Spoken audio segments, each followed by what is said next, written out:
All right, so for those of you who've been on this webinar before, Financial Services Manager connecting with the digital customer. I know it says FSM, Financial Services Manager. This is good for the sales consultant and any sales associates that are on the webinar as well, because I'm going to share with you a bunch of ideas. I've kind of condensed it a little bit from the last time. The last time, if you recall, we talked about what the customer can get online, and virtually everything that they can get at the dealership, they can get online.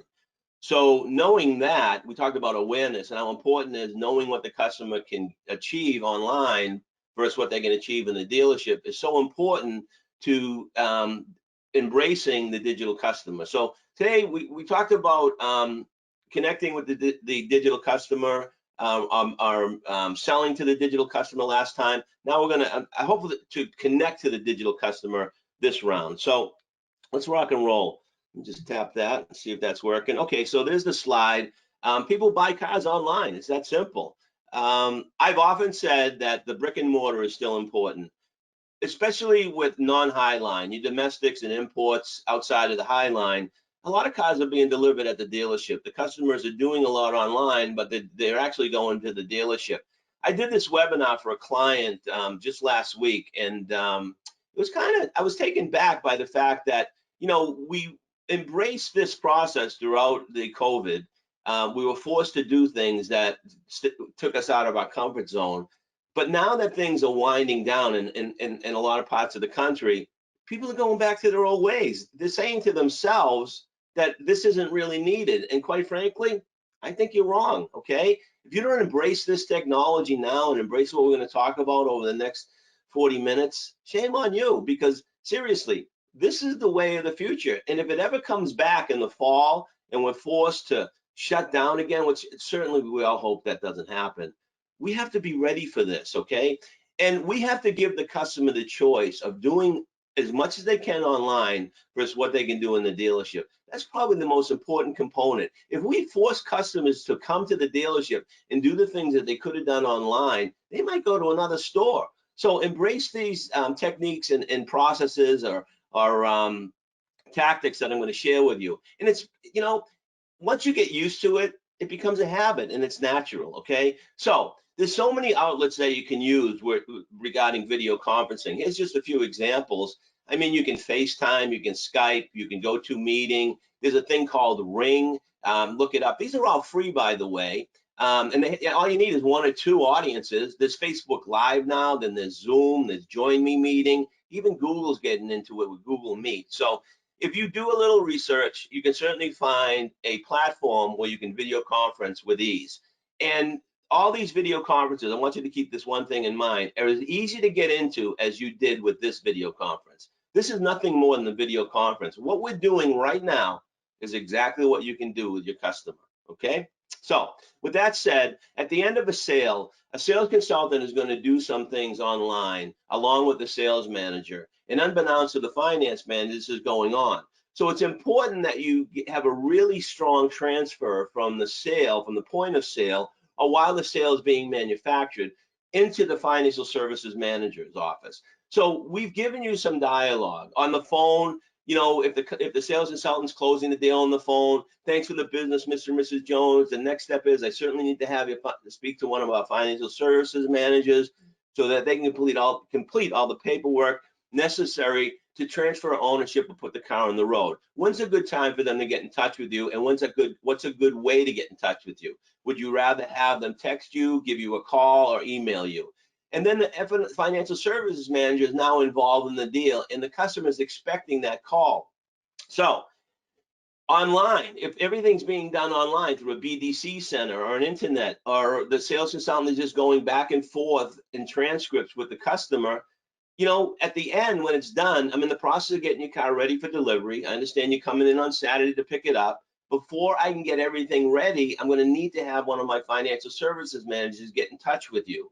What's a good time for them to call you? And then obviously the financial service manager, once they gather that information from the sales consultant and they set up that call or that email, then the financial services manager is going to address the customer either through phone, email, or text. Okay, so just keep that in mind. You got to make it that simple. we're not talking about selling products online right now. What we're doing is we're talking about securing and solidifying the deal online, on the phone, getting the customer committed to do business with you. And what better way than have a financial services manager get involved in that transaction as early as possible, okay?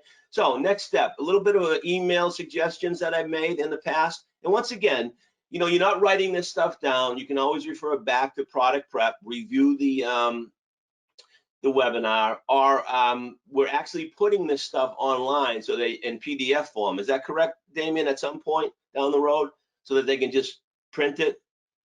Exactly, that is correct. Okay, so everything that we talk about is going to be available to you through product prep. So, you know, if this is Gerry Gould, the financial services manager, I wanted to introduce myself. I'm in the process of getting your paperwork ready, or I'm getting the process of securing the deal with one of our finance sources, and I need some additional information. When's a good time for me to contact you? So you send that email out, customer responds, hopefully, and then you give the customer a phone call. Another example is, let's say that you've already spoken to the customer and you secured the deal through your finance source. You contact the customer and say, look, I've secured the deal, or I've secured the lease through Chrysler, and I just need some additional information before you come in to take delivery of the vehicle. The goal here is, okay, once you embrace the customer online, is you want to not force, but make the suggestion and make the customer feel comfortable about coming in at this point, and then reassure the customer that everything is going to be complete once the customer arrives at the dealership.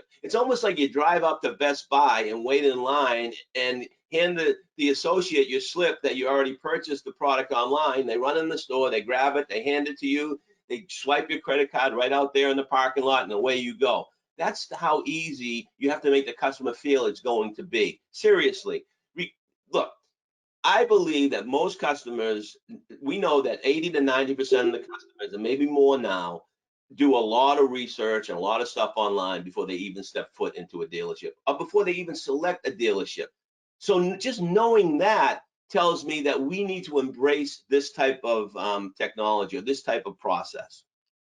So a couple more suggestions. Let's assume for a moment that the customer doesn't want to come to the dealership, and the sales consultant, through management or whatever, has agreed with the customer to bring the vehicle to them. Now we're in a spot where we're going to have to give some type of presentation, either online or through email. So you want to set the customer up, basically.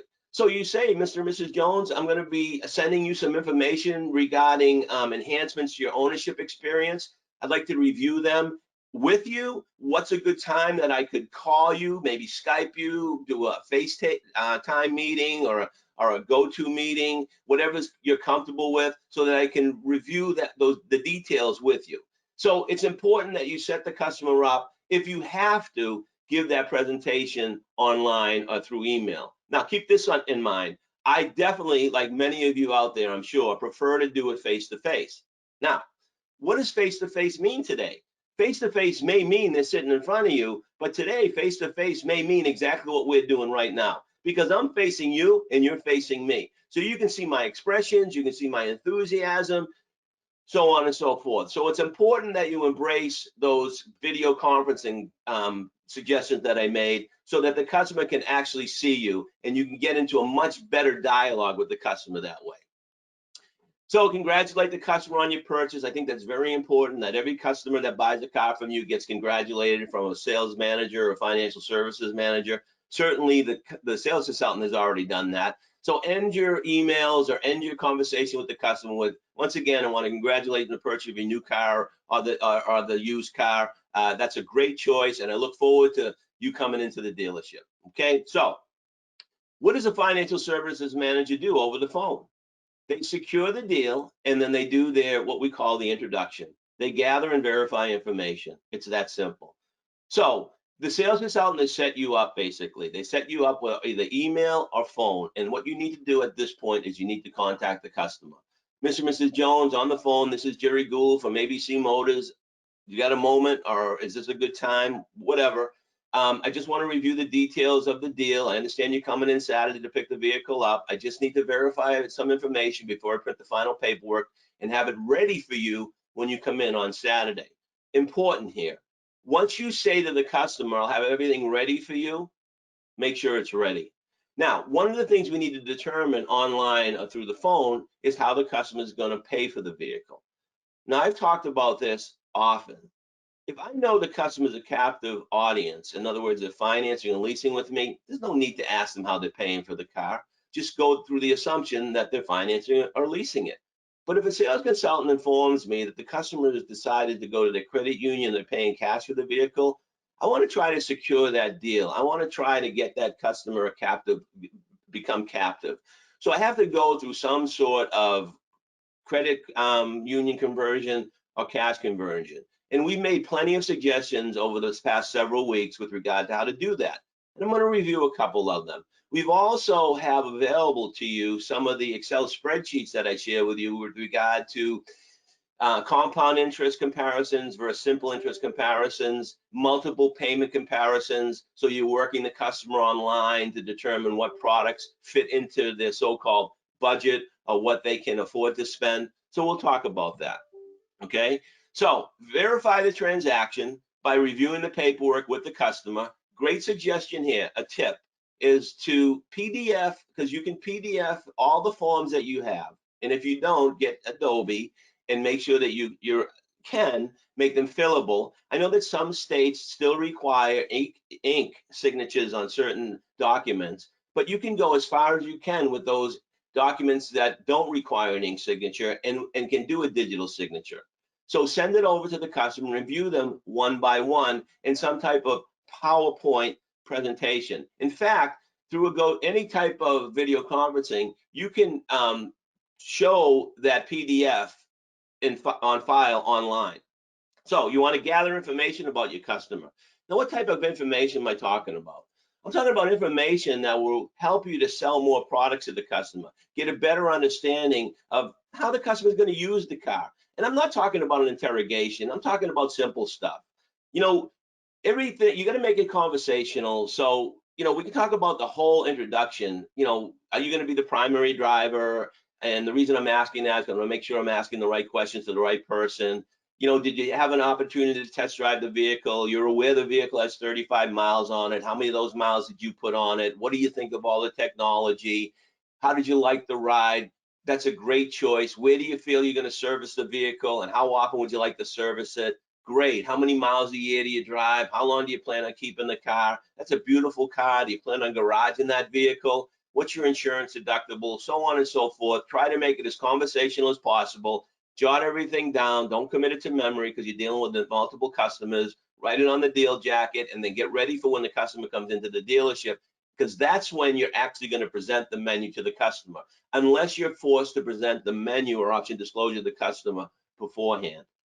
So how are you going to pay for the vehicle? That's a question that we need to ask the customer always when the sales consultant informs us that they're either going to credit union or paying cash. We never want to reinforce the fact that they're going to the credit union or paying cash. So how do you plan on paying for the vehicle? Well, I'm paying cash for the vehicle. Wow, that's great. Not many people can pay cash, especially today.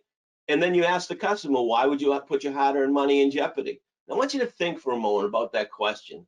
Why would you want to put your hard-earned money in jeopardy? All we're trying to do right now is open up dialogue, because once you get the customer talking, it becomes, they're more apt to listen to what you have to say if they're talking more often. So open up really good dialogue by simply asking them, why put your hard-earned money in jeopardy? Or ask them this question if they go in the credit union. What is it about the credit union you like so much? Or what is it about paying cash you like so much? Those are some of the questions that you should ask. And again, I want to remind everybody that everything we share with you is accessible through product prep. Now, are you open-minded to paying different means to pay for the vehicle? Simply ask that question. No, I'm not open-minded. I pay cash. I always pay cash for my car. Well, I don't know if you're aware, but we do have 0% available. Yeah, but what's in it for you? So again, open up conversation by asking really good questions. We often talk about how you'll never learn anything by talking, but you'll learn more by asking questions. And the more you know about your customer, the more confident you're going to be when you go to present stuff to them. All right. So what research have you done? Okay.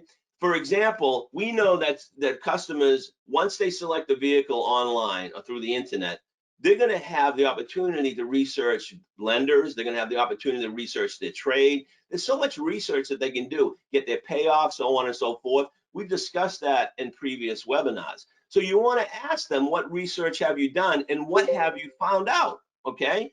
Because again, all we're doing here is there's no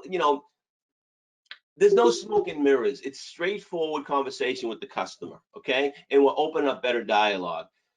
Are you able to view a video conference? Yeah, I love GoToMeeting. Great. I'm going to set up a video conference, Mr. and Mrs. Jones, at 3 o'clock this afternoon. I'm going to go over the details of the deal with you. How's that sound? So you'll have everything ready for when you come in on Saturday. That sounds great. I'll be ready at 3 o'clock. So these are the things that we need to do to capture the digital customer. Now, again, I want to stress the importance of making an attempt to save the menu option disclosure presentation for after you secure the deal. You don't want to talk about products and stuff. I just did a this or that Thursday tip. It's on LinkedIn and Ethical F&I Manager about offer and available. We don't offer anything in our dealership because when we say we offer protection products, the customer immediately can think that I can decline or accept your offer. What we do, though, is we have a number of options available to enhance your ownership experience. That word available is so important, and it makes so much of a difference rather than say offer, say available. So we have a number of options that are available to you to enhance your ownership experience, and I'll go over those options when you come in on Saturday. I want you to know that we secured the deal at $495 a month for 36 months at 12,000 miles a year. If anything should change, please give me a call. I'll see you on Saturday. That's the type of conversation or email that you secure the deal, close it down, and then wait for the customer to come in. Once the customer arrives at your dealership, now this is very important. For all the sales managers and financial service managers on the line and sales consultants as well, that customer, it has been in the rotation since Wednesday, since the day they solidified that deal. So when they come in on Saturday at 10 o'clock, regardless of how many customers are waiting for the financial services office, they're the next customer in. Because I'm going to tell you something, you're going to lose all the momentum that you gain by doing it this way if you make the customer wait. So be sure to have everything ready and be sure they're immediately in the rotation once they arrive at the dealership. Bottom line. Moving forward, okay? Again, we talked about it. I said it. I didn't realize I had it in this webinar. You'll never learn anything by talking. You'll only learn stuff by asking questions. So why put your hard-earned money in jeopardy? How much do you feel it will cost you to finance the vehicle? Open it up. What if they say it cost me thousands? It's only going to cost you $300 or $400 for 2 years, okay? Right now, rates are at their lowest, okay? But I don't have really good credit. Let's see what you got. I'll do the best I can for you, all right? What is it about paying cash you like so much? What is it about going to your credit union? What if you could pay half of the vehicle today, and 2 to 3 years from now, pay the rest? It's like a 2 or 3 year test drive. You're just opening up the customer's mind. That's either a one-pay lease or a lease. Why lose your money when you can be earning in the bank? What are you talking about? Your money's sitting in the bank. How many times, it's happened to me a number of times, has a customer said to you, my money's doing nothing in the bank, so I figured I'd just spend it. Well, doing nothing and losing is the big difference. You know what happens when you buy a car? Immediately following you signing the paper, what happens to the value of that vehicle? Well, it goes down. How much do you think it goes down? Don't tell them how much it goes down. Ask them. Because whatever percentage they tell you or whatever dollar amount they give you, it's still going down, okay? It's that simple. And you don't want to tell them too much. You don't want to tell them too little. Listen to what they have to say. Moving along, there may be another way of looking at it. If I could burn anything in your brain over the past several weeks, it would be this transition statement right here. When I was a sales consultant, when I was a sales manager, when I became a financial services manager, my dad taught me this. There may be another way of looking at it. Do you mind if I share something with you? Okay? Because all that did was open the customer's mind to possibilities. I've often talked about want, can, and will. Once you get a customer committed and once you get a customer captive, that want now becomes a can or a will. So what can you put down? What will you do to get into this vehicle? What other options would you look at in regards to paying for this vehicle? Because there may be another way of looking at it, and I'd like to share those other ways with you, if you don't mind. May I? I talked about may I. Can I? No, you can't. No one's ever said to me, no, you mayn't. Hey, may I use different? It's all about fine tuning, okay? Online, on site, over the phone. This is the dialogue that you have to adhere to. Now, I've shared this financial calculator with you many times. Some of you may have it on your desktop. It's a very simple calculator. I'm not going to go through the details, but I backed it up with some additional information I want to share with you. You could actually, rather than use the Excel spreadsheet that I sent to you, simple interest is only based on the principal amount of the loan, while compound interest is based on the principal amount and the accrued interest. You tell the customer that, and you go to this website right here, www.bankrate.com, one of the best consumer websites out there with regard to financing. You go to that website, do a little research, run around that website, and you'll find that this is a great close, by the way. You know, someone says, I don't want to spend money on a service contract. I don't want to spend money on tire and wheel. So if you were to have a breakdown or you were to blow out a tire, how are you going to pay for it? I know how you're going to pay for it. You're going to pay for it with your credit card. And if you pay for it with your credit card, you're going to pay 14% interest on that credit card. So that $1,000 repair now becomes $1,140. Do you want to pay that $140 interest? Plus your minimum payment's going to go up. Why don't you just finance it at 3%? No brainer. You'll never have to whip out the plastic. In fact, if you go to bankrate.com, they'll show you how much that $1,000 repair will cost them or raise their minimum payment based on the balances they currently have. So I just want to share this website with you real quick. Please let me know that you can see it. It's coming up. Do you see that, Damien? Yes, I do. All right, so here's a compound interest calculator right on site, right online, that you can actually punch the numbers in. And I'm not going to go through it because it'll take too much time. But there's an example, 35,000, 24 years of savings, return rate in the bank, 2%, 3%, no additional money. If you just press calculate, the difference is going to be, they actually already set it up for me. That's pretty cool. And I didn't even call them. Where is it? Where is it? Where is it? Right there. Right where? Right. Where is it? Where is it? Come on. View report. All right. There we go. All right. So this is how much money you'll earn if you were to save that money. So you can, again, I don't want to go into the details of this. All you got to do, there it is right there. Starting amount 35,000, 24 years, 24 years. I'm sorry. That should be 24 months. But it just shows you an example of how you can earn rather than you'll earn money by keeping the money in the bank rather than financing. So once again, I just wanted to share that with you, that website. And I'll open it up for any questions or anything right now because I opened up that website, and if there's any questions on it, I'll answer. Anybody have any questions what we talked about so far? Yeah, do you have an average a resource for average depreciation of vehicles, or is that something you would not share with a customer? Yeah, I do have a resource for average depreciation. It's called ALG Guide, Automotive Lease Guide, or your manufacturer's programs, the residual value. Residual values. Okay. You know, they do a lot of research in manufacturing. You could talk to your customer and say, look, Mr. and Mrs. Jones, I just want to share some with you. Every vehicle loses its value, okay? And the manufacturer, let me tell you how a lease works. On a lease, you pay only depreciation. You don't pay the residual. You don't pay what's left. And they figure out the depreciation up front. So this Honda Accord that you're looking at, over 2 years is going to depreciate 30%. Because in 2 years, it's going to be worth 70% of its value.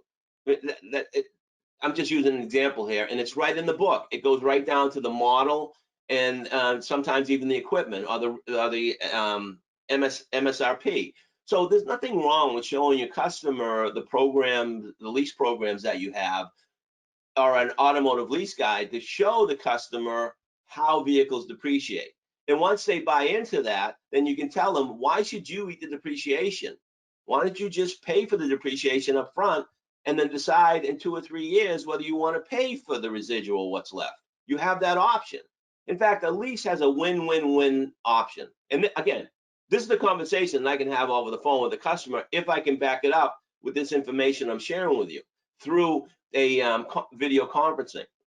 So here's the win-win situation, win-win-win. if we say that your vehicle is going to be worth $24,000 in 2 years, and in fact it is worth $24,000, who wins? You win. What if the vehicle is only worth $19,000 in 2 years? Who wins? You still win, because we take the car back and you walk away or just get another one. And what if the vehicle is worth $30,000 in 2 years? Who wins? Because you can sell it and make that money. So it's a win-win-win situation, win-win-win situation, leasing. Okay. So again, just some additional tidbits. Moving along. So here's the a bigger simple interest that just, this is what they would see online, and then you can go right in and make the calculations yourself if you choose to, just by double clicking it. Again, I'm not going to go into the calculations today. We've done them in the past. If anybody wants this Excel spreadsheet, I don't know that it's on Product Prep. If it isn't, I'll make sure that it gets there somehow, some way within the next couple days. So you'll never learn anything by talking. You'll only learn things by asking questions. What do you think of all the technology? Again, you can ask these questions over the phone. I don't know that you can really ask these questions online or through email. That's why it's so important to get the customer on the phone to discuss the details. So get your sales staff and sales management team all on board to getting you on the phone with the customer, setting the stage for you to go through the introduction with the customer so that you're better prepared when the customer comes into the dealership. Okay. Now, fillable credit applications. This is the fillable credit application. I just Googled it. Fillable credit applications. It's just a standard form, a generic form. Remember, whatever you do online that you would do in the store, like fill out a credit application and stuff, make sure that you send out the adverse actions. Make sure you send out the risk-based pricing notices and the privacy notices. Be sure to do everything you would do compliant-wise over the online as you would do on site. Another suggestion that I would make is that you have a separate folder for online transactions kept in a secured server, and move it to that secured server. Okay, you can't keep this stuff on a jump drive. I know there's a lot of dealerships, and this is fine, that actually put their going so digital that they're putting all the paperwork on a jump drive for the customer and handing the customer the jump drive, all digital signatures, and the customer can keep that jump drive. So just keep this in mind. Whatever you do online, you still have to go through the compliance procedures that you would if the customer was sitting in your dealership. And again, just email the information, have the record that you emailed it out stuck in that folder. Again, the risk-based pricing notice and the privacy notice needs to go out if in fact you do take a credit application online or over the phone. Okay. Now, there's a lot of debate about taking credit applications over the phone. I'll be right up front with you, okay? There's no law that says you can't, but you have to safeguard yourself. You have to make sure somehow, some way, maybe a maiden name, maybe a son, do your due diligence, as Shannon said yesterday or the day before on the webinar. Make sure you do your due diligence, prove that you did your due diligence, that the customer is actually who they say they are. Because keep this in mind, they're not signing anything until they actually get to the dealership. Until they prove, and they're not signing or buying the car until they actually prove who they are. And that goes through the risk-based pricing and everything. So when you pull a credit application from the customer, make sure you pull the risk-based pricing notice as well when you do stuff online. So, menu. I'm gonna get a little creative here, okay? And we can help you with this, all right? One of the things we talk about with Product Prep, one of the things that I pride myself in is that any information that I share with you is I'm gonna give it to you.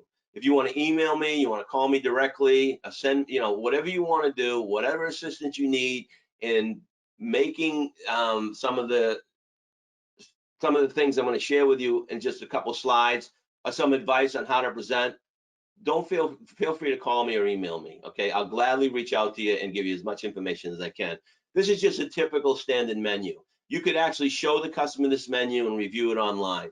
So, Mr. and Mrs. Jones, as I mentioned to you earlier, you have a number of options to enhance your ownership experience. I want to review those options with you.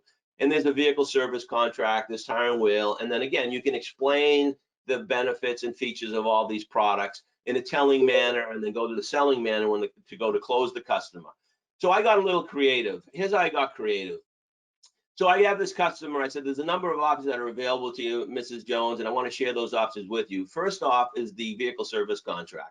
which will provide mechanical electrical coverage, pays for all mechanical electrical breakdowns over a course of 5 years to 75,000 miles. There's also tire and wheel available to you that will pay for damage to your tires and wheels due to a road hazard. There's a maintenance program that we should probably set up for 5,000 miles. Every 5,000 miles, bring to any one of our dealerships.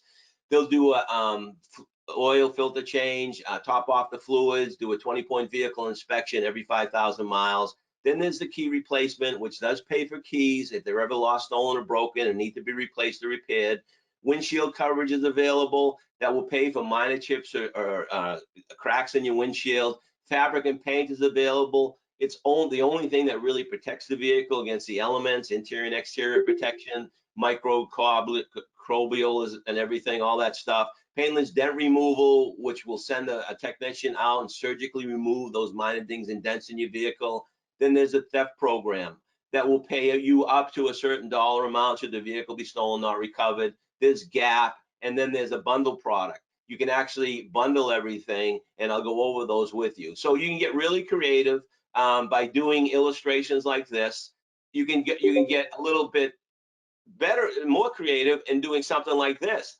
I talk about 3 levels of coverage. Everybody who buys a car, whether you finance or pay cash or go to your credit union, there's 3 levels of coverage that you should be concerned with. You should be concerned with mechanical coverage, appearance coverage, and financial coverage. And what I mean by that is anything that renders the vehicle inoperative would fall under the mechanical coverage. Anything that affects the interior, exterior, or appearance of the vehicle would fall under appearance coverage. And anything that would provide you with financial relief should the vehicle be stolen or a total loss would go under the financial coverage. So you can show this to the customer and say, Mr. and Mrs. Jones, there's 3 areas of coverage that you should be concerned with. You should be concerned with mechanical coverage, appearance coverage, and financial coverage. Let me explain. Now, with a lease, there's only one area of coverage that they should be concerned with, and that's financial coverage. Because after all, any dollar or amount, anything that they put into that lease is only going to benefit the lease company. They're just going to be spending the money. So you have excess wear and tear that pays at the end of the lease. So that is being reactive or proactive. So you're deciding up front that you'll fix things at the end of the lease. Or you could be reactive and purchase some of these products and fix the things as time goes on. You could call it prevention versus cure. Do you want to prevent things from happening, or do you want to pay the cure at the end? The cure is always going to cost you more money. So get creative. Hopefully I've given you some ideas on how to get creative. I put these things together. It takes a little time, but once you're done with them, you can have a lot of fun with them. There's also, that would be the menu. That's what they would look at. It's a great visual, especially when you're doing stuff like this, video conferencing, rather than just have the words up there. And that's one of the most difficult things that I found. One of the things that was like outside my comfort zone is trying to find a way to keep the audience engaged. Because, you know, when I'm in front of a group live, you can put a bunch of words on a board or on a PowerPoint, because you know you're animated. But with this here, all you see is my face and my hands move. I got to make it a little bit more animated. So another tool that we shared with you in previous webinars is this finance calculator, which shows dual payments. Hopefully the sales staff or the sales management team is allowing the deals to come into you with a little bit of leg room in term. When I say leg room, I like the term, I don't like the term leg room. I like the term, not the money. I don't need a deal that's $20 more than it actually should be. In fact, if I have a deal come in that's $20 more than it should be, I'm going to reduce the term 6 months and tell the customer they must have made a mistake out front. But here's the deal. You have deals come in at 60 months. You can show them this calculator with the products that they're somewhat interested in. So you put the products they're interested in, you show them the difference in payment, and then you extend the payment out 3 to 6 months in the second column. So once again, some of you, and I think many of you, actually have this Excel spreadsheet that we put together. If you don't, we'll make it accessible to you. I want to show you this website, okay? Again, this is on bankrate.com. You could actually go online and show them, and this solidifies everything you're saying, because now you're going right to a website with them online. And this is nothing more than a finance auto loan calculator. So you put the amount you're looking to borrow, you'd have to add in this line, obviously, you'd have to add, let's say they're interested in an $1,800 service contract. So we put 16.8 in the line that it would, you know, in 60 months, used car, doesn't matter, 3% rate. You can find a rate there, but we don't want to find a rate. We'll just tell them what the rate is. And then you just calculate. Are Just you talking? So once again, all I'm sharing with you is the information that you can provide your customer. And there's a payment right down there, different payments and stuff. Okay, any questions so far? Do you Nope. find that this gets customers into the weeds of interest, or this validates your rates? I don't go into, the thing is, I wouldn't go into the rates. If they asked me to find a rate, I certainly would, and then I could get into the rates, knowing, again, this is all knowledge, knowing what the rates are. I don't want to get into a rate discussion with the customer if I don't know what the rates are. That would be kind of dangerous, if you know what I mean. Look, the bottom line here is, don't be afraid to go to these websites with your customer. Be well versed in how to handle customers' concerns once you get to that website. Okay, review the websites before you actually make the attempt to go there, because again, you don't want to go someplace you don't know the answers to. And right now, I believe that the dealerships have the lowest possible rates you can get. I mean, think about it. You're going to be very competitive unless you're competing with a USAA or a State Farm, where they'll just lower the rate just to get the customer's attention. That's the best answer I can give you, Damien. Okay. Okay. All right, moving right along. This is what the customer would see. Once again, you could actually cut and paste that bankrate.com calculator auto loan and go to, let me show you something, Mr. and Mrs. Jones. I'm going to go right to bankrate.com. You hear of them? I'm going to go right to their calculator to show you that my calculator is true to form. All right, so brochures, PDF forms. If you don't have PDF forms of your brochures, make sure you get them through your vendor partners. Make sure they give you access to, because all these brochures are PDF. You can get in PDF form, so you can actually send the brochure over to the customer and review the brochure with them. I'm not a fan of brochures, as everybody well knows. You know, I like to remove the brochures, but certainly to solidify your claims, the brochure is going to come in handy. Or to give a better explanation with pictorials, certainly the brochure is going to come in handy. Now, you wouldn't show multiple brochures like this. This is just illustrating the fact that you can put brochures online. You just show that one brochure. Here's an additional brochures, placemats. You can get PDF forms of those placemats that are on your desk, and you can actually send them over to the customer online. And as you can see, this is the computer. It basically shows what the customer is going to be looking at. Then there's videos, okay? This is a generic video. I've played it before. I'll play it again. This is just on key replacement. So you can actually send, let me share with you a video on key replacement, Mr. and Ms. Jones. I just got to leave my office for a moment. Today's electronic keys and key fobs are expensive to replace. With this program, lost or damaged keys will be replaced and reprogrammed at no cost to you.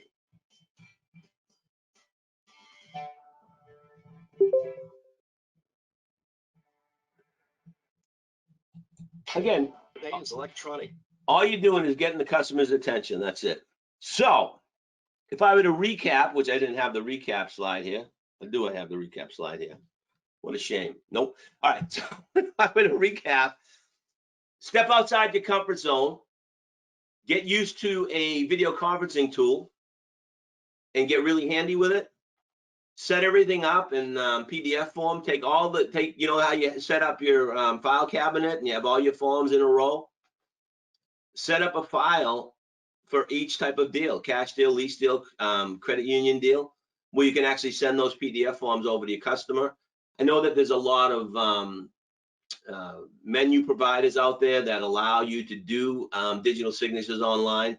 The one thing I noticed in a lot of those platforms is you don't have the personalization that we're bringing. It's usually by text or just simple email. Again, you can connect that information into a webinar or into a video conference. So it is now question time. Fire away.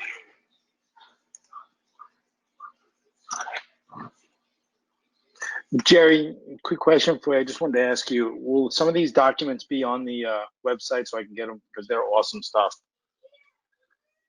What do you mean by well, I got to put I don't know that the finance calculators on there or the compound interest comparisons on there yet. I'll make sure that gets to you guys, that gets to product prep, and they can put it online.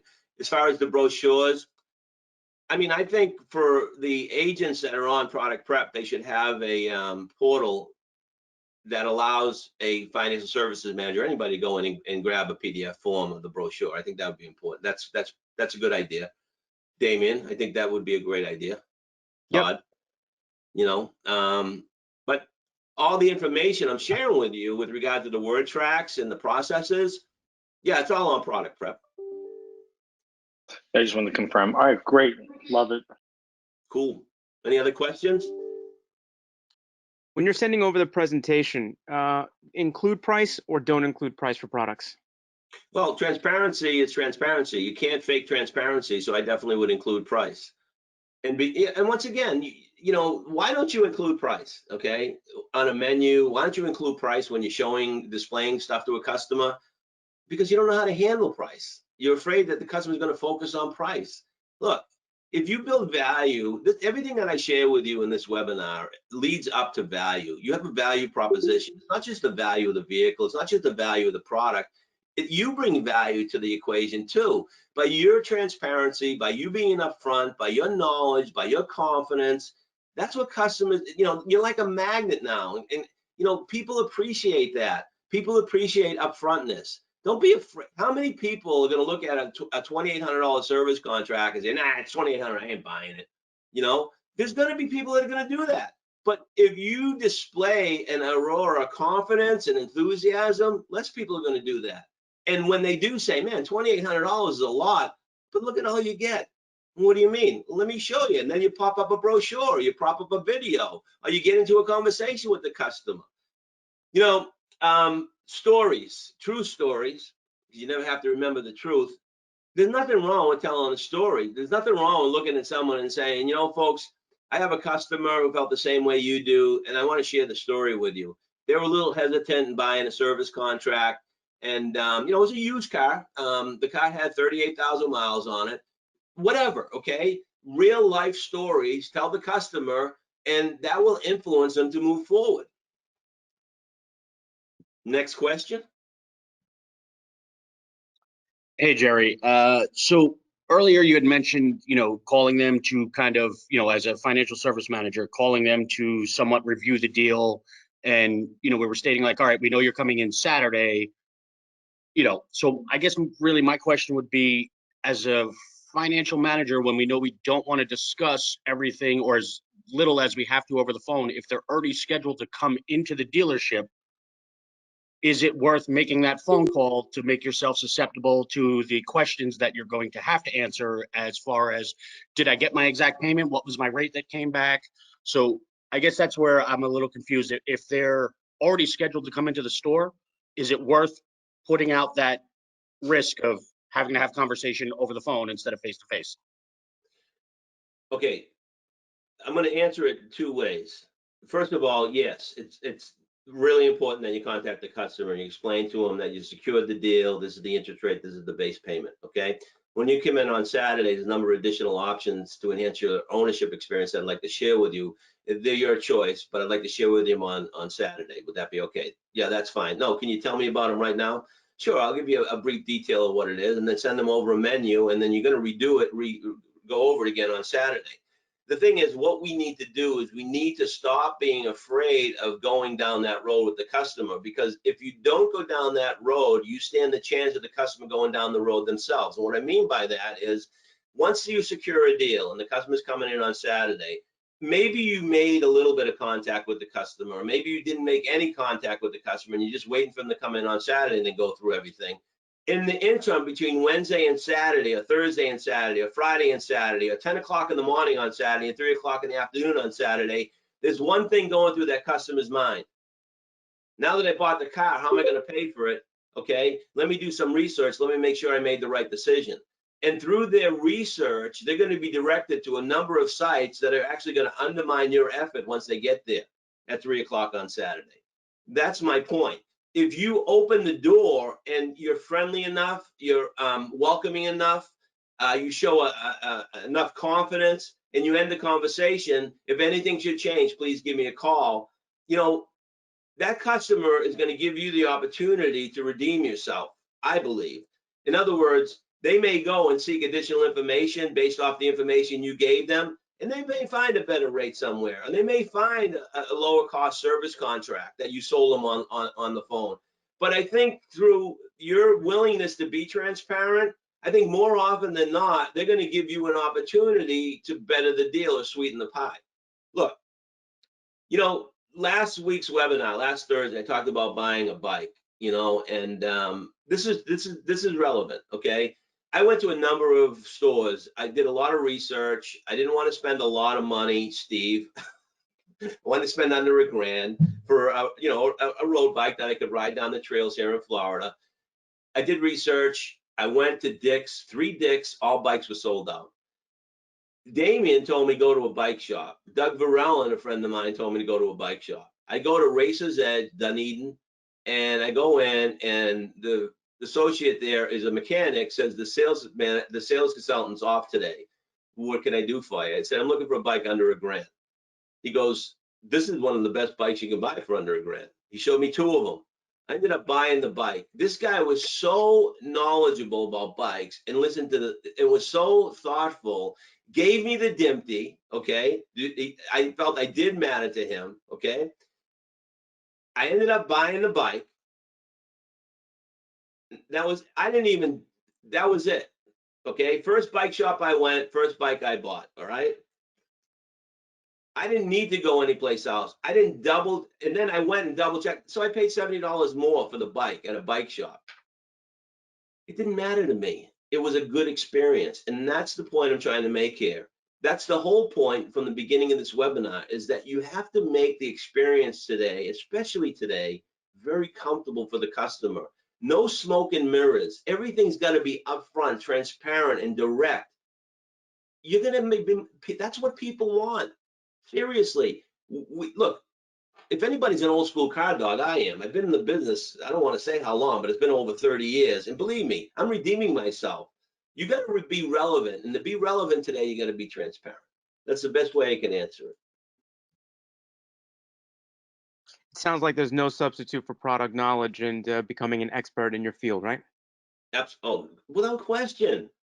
Without question, product knowledge. How many times, Steve, have you had a financial services manager call you and say, does Gap cover this? You feel like strangling the person. Yeah, that's what you sell for a living. You don't know what it does or doesn't do. Come on, man. You got to know your product. That's what confidence is all about. Knowing. Knowledge is power. Power breeds enthusiasm. Enthusiasm breeds confidence. Confidence sells. Well said. Hey, Gerry, sorry, just a follow-up question to that as well. So let's Sure. say we call that customer, but let's say it's not what they were initially quoted, right? So now we know that there's a bump. Do you suggest doing that bump over the phone as well? Or perhaps saying, hey, you know what, Mr. and Mrs. Jones, there's a couple issues that we ran into with the lender. When can you come down to talk to me in person so we can discuss and show you some other options?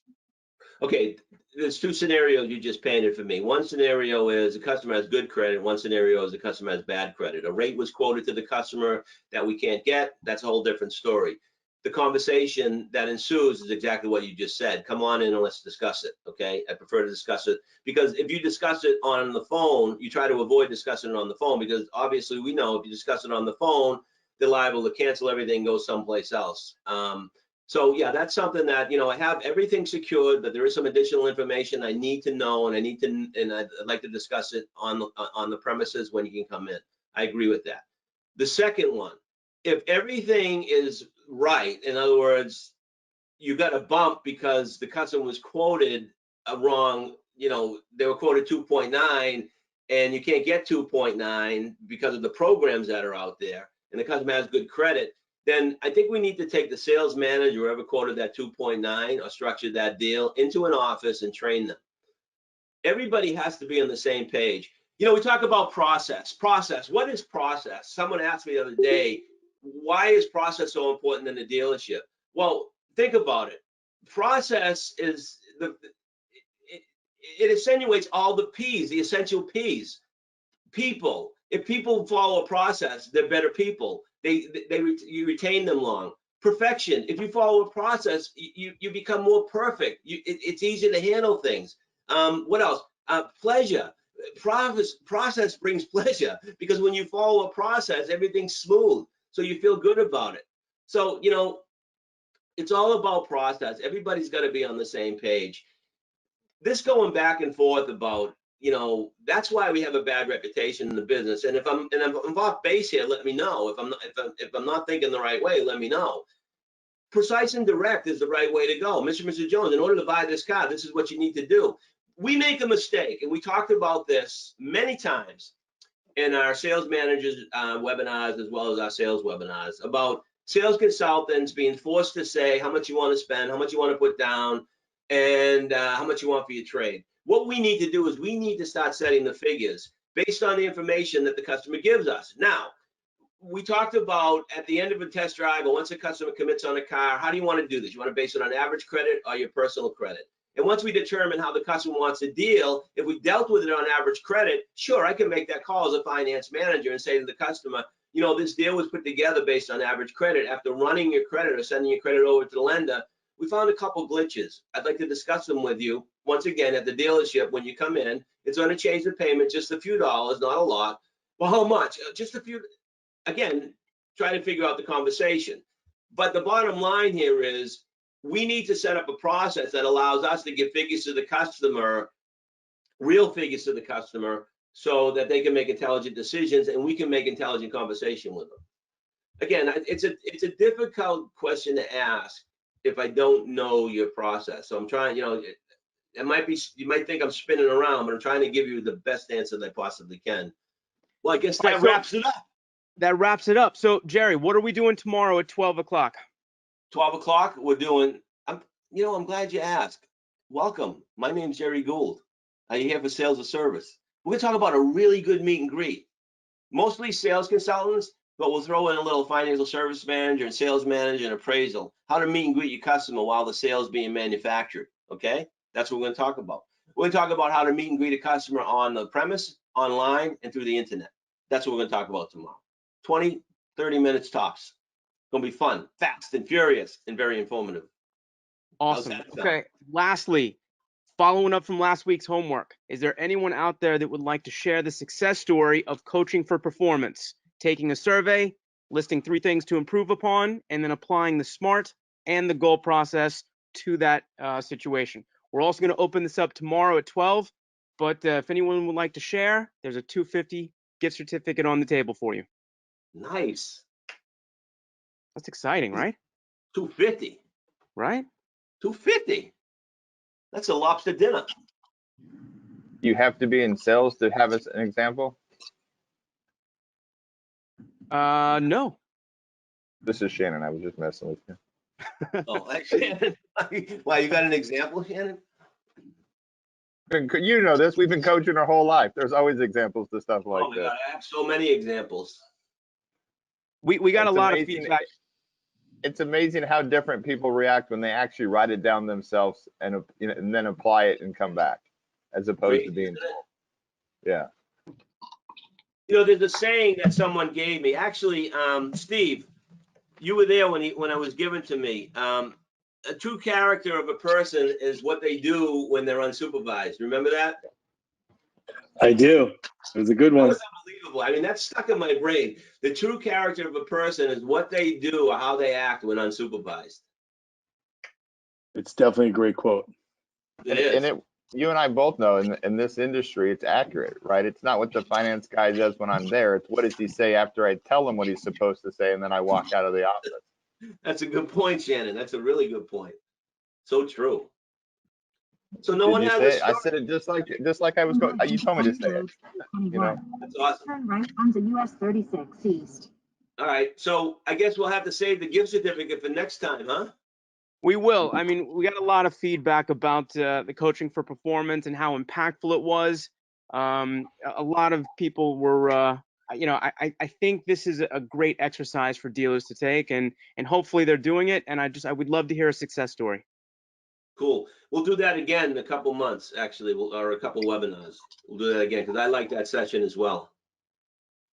Awesome. I think it's really important because we're getting back to work. You know, not that we get lackadaisical, but you know, mediocrity is a bad thing in our business. We got to eliminate as much mediocrity as possible. Okay.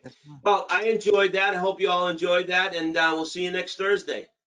And tomorrow for the bonus session at 12 o'clock. Yeah. Tomorrow, bonus session. That's right. Awesome. Thank you, Gerry. Thank you, guys. Thank you. Thanks, guys. Thank you, Gerry. Thank you. Good stuff, Gerry. Thanks, Shannon. One, Jerry. Take care, guys. I'm signing off.